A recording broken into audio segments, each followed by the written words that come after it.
Greetings friends, I am Syed Musab Rahim Hashmi, advocate from Hyderabad, practicing in the High Court of Telangana. Recently I came across a new book related to IPC Indian Penal Code, which was published in 2022. So I liked that book a lot, so I just wanted to share my experiences with you. If you also like the book, try to purchase it online. The book is The Indian Penal Code with Latest Criminal Law by Mr. Mohan Joshi. Foreword is by Honorable Justice Retired S.K. Mukhopadhyaya, former Judge Supreme Court of India and former Chief Justice Gujarat High Court and former Chairman of NCLAT. And the second foreword is by the Honorable Justice Retired N.P. Singh, former Chief Justice, Kerala High Court, former Judge, Patna High Court, and this is published by Integrity Education Publishers. They have 4 offices. One is in New Delhi, the other one is in Bangalore, then they have one at New Jersey, USA, and one in United Kingdom. I would like to begin with the forewords because they are very well written. The first foreword by Justice Retired Mukhopadhyaya. The foreword says, the Indian Penal Code 1860 is a document that deals with the crime and punishment. The code was drafted on the recommendation of the first Law Commission of India, established in the year 1834, under the Charter Act of 1833. The Commission prepared the draft under the chairmanship of late Thomas Babington Macaulay. It came into force in the British India during the early British Raj in 1862. This code is a vast document that is divided into 23 chapters and 511 sections. The author of this present book, Mr. Mohan Joshi, popularly known as MJ Sir, has worked hard to simplify the work of Lord Macaulay. I wish all the success to the readers of this book as well as the author and the publisher. Foreword by Justice S. J. Mukhopadhyaya. And the other foreword is by Justice Navaniti, retired. And then there is a very well written preface by the author, and in the index you have the various chapters. Like the first chapter is about introduction of IPC, sections 1 to 5. Then chapter 2 is about general explanation, sections 6 to 52. Chapter 3 is regarding punishments, chapter 53, section 53 to 75. Chapter 4 is about general exceptions, sections 76 to 106. Chapter 5 is of abatement, sections 107 to 120. Chapter 5A is about criminal conspiracy, sections 120A to 120B. Chapter 6, offense against the state, section 121 to section 130. Chapter 7, offense related to Army, Navy and Air Force, sections 131 to 140. Chapter 8, of offences against public tranquility, sections 141 to 160. Chapter 9, of offence by or relating to public servants, sections 161 to 171. Chapter 9A, of offences relating to elections, sections 171A to 171I. Chapter 10, contempt of lawful authority of public servant, section 172 to 190. Chapter 11, false evidence and offences against public justice, sections 191 to 229A. Chapter 12, offense relating to coins and Government stamps. Sections 230 to 263A. Chapter 13 of offence relating to weights and measurements. Sections 264 to 267. Then Chapter 14 of offences affecting the public health, safety, convenience, decency and morals. Sections 268 to 294A. Chapter 15 of offences relating to religion. Sections 295 to 298.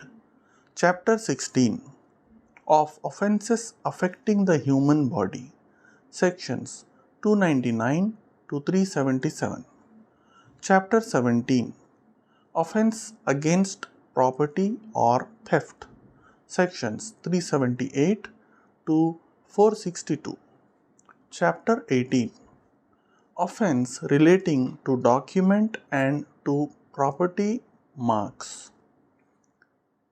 Sections 463 to 489. Chapter 19 the criminal breach of contracts of service. Sections 490 to 492. Chapter 20 of offense relating to marriage. Sections 493 to 498. Chapter 20A cruelty by husband or relatives of husband. Section 498A. Chapter 21 defamation. Sections 499 to 502. Chapter 22 of criminal intimidation, insult and annoyance. Section 503 to 510. Chapter 23 of attempts to commit offence. Section 511. Then in the index you have landmark judgments followed by a table of cases, and then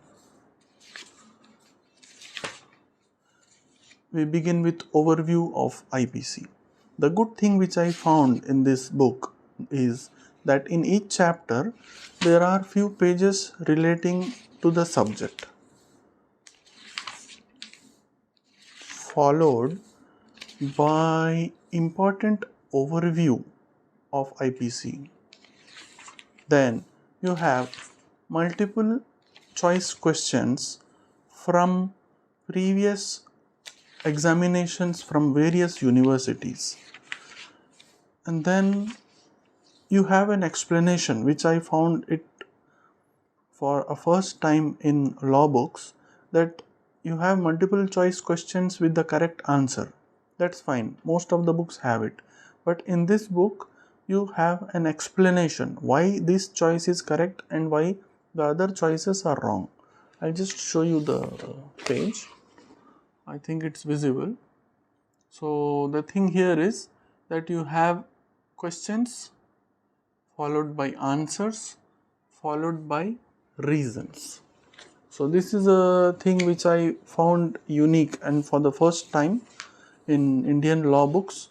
If anybody else has found such a book, please tell me. So this is the plus point of this book, that after every chapter you have multiple choice questions and also you have reasons for the answer. Generally for similar knowledge which you get in this book, see, this is the book cover, the Indian Penal Code, and these are the publisher details, and then this is the back cover of it.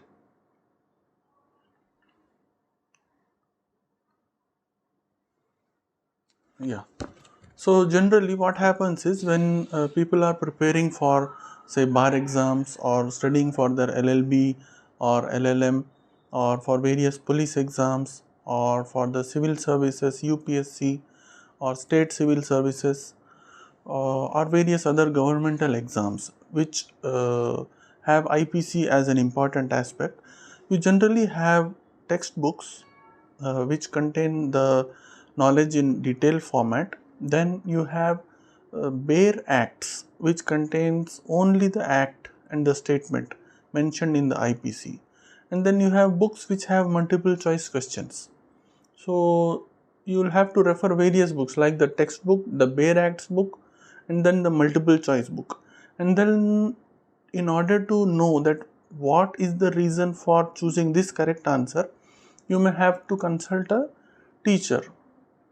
But the plus point in this book is that you have the few pages related to each chapter of IPC about the knowledge which you have in textbooks and the bare acts books. Then you have the multiple choice questions with correct answers, and then you also have the reasoning, the explanation for why that answer is correct and why other answers are incorrect. So those who are studying law or preparing for UPSC and anything related to IPC, this is one of the best books till now. Maybe in the future education will become more easy and simplified. In the olden days, people used to refer many books, and also they used to have to visit libraries and sit there for long period of time. These people, what they have done is they have taken data from various places like the bare acts, and they have referred various other textbooks which they have written in the foreword itself, and then they have collected multiple choice questions from various examinations which have been conducted in the past, and then they have put them followed by the correct answer followed by the explanation. If you are into the field of law, doing LLB, LLM, or preparing for UPSC, police exams, civil services exams, anything which has Indian Penal Code as an important subject, I would recommend them to buy this book, and it will be very helpful for them. Okay, thank you.